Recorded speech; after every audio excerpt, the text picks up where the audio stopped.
All right, so we are ready for the first titration of the day, okay?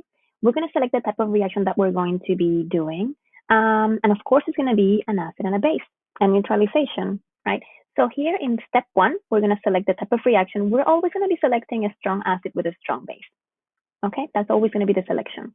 For number two, fill the burette with what? So for today, let's fill the burette with a base.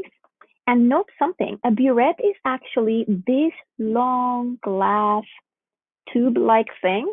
It looks like an upside down graduated cylinder that happens to have something really cool. It has this tab right here. You see it, this area. And if you were working with it live, you would be turning that tab and then you're allowing the solution to go through to this flask right here at the bottom. And you do it in a very controlled way so that you only put a certain amount. And you would be able to do readings because as you see numbers right here on the burette and you're able to see, okay, my original volume was 30 milliliters and now I have 22.27, whatever that may be, right? And you would find out how much of the solution you actually put into the flask. But you're super lucky because this animation is actually going to keep tabs on you on how much of the volume we're going to put in. So we don't have to actually do that reading ourselves. So we're going to go ahead and trust that the animation is going to give us the right volume. Okay. So that's for number two. Number three. All right. Right here, I closed it. Okay. We're going to select the acid and the base. Okay. So there are many acids and many bases. Remember table K and table L.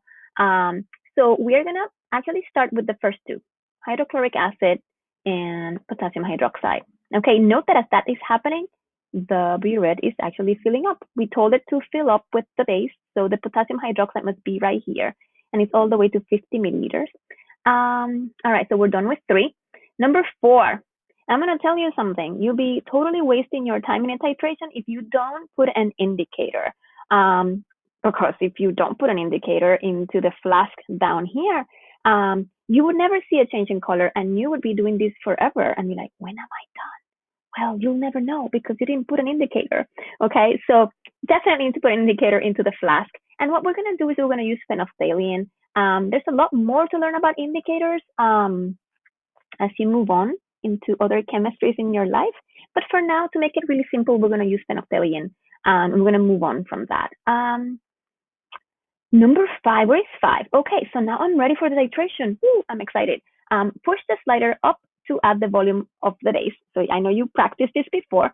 So now we're going to use this slider and I'm able to put a certain amount. Okay. Put a little more. Okay. Put a little more. Oh, did you see that? Did you see that the color kind of changed a little bit? But it didn't quite stay. So I'm going to keep using the slider and see what happens. I'm going to do a little more. Oh no. The color definitely changed, but it changed to a very opaque, bright pink. This color is actually very, very vibrant.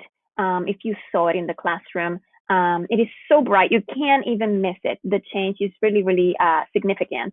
But if you get to this very deep, vibrant pink, that means that you totally put too much of this solution in here. So you ruin your titration. You would have to set everything up again and start again from scratch.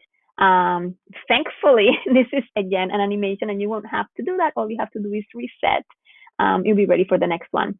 But hey, I probably just totally messed up my first titration. And so it happens. I bet it happens to some of you as well.